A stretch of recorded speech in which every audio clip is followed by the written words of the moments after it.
Samantala, dahil sa napabayaang LPG, hindi bababa sa 50 bahay ang natupok sa sunog sa Pasig City. Karamihan sa mga nawala ng tirahan, wala na raw gamit na naisalba. Narito ang report ni June Veneracion. Sumiklap ang sunog bago mag-alas 12 ng tanghali sa Barangay Rosario, Pasig City. Mabilis na kumalat ang apoy sa hilera ng mga kabahayan dahil gawa ang mga ito sa kahoy. Nakunan din ng CCTV ng MMDA ang pagkalat ng sunog.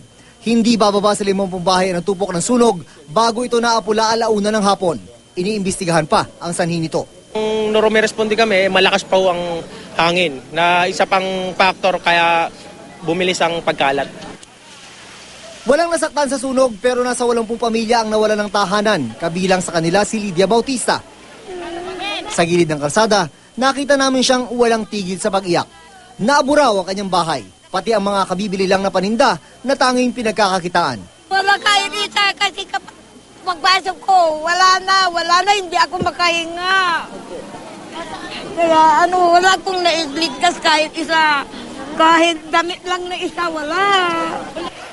Sa gilid ng kalsada, pansamantalang inilagak ng mga nasunugan ang kanilang mga naisalbang gamit. Meron naman kaming nakahanda na usual location namin, evacuation area namin dito po sa softball field namin.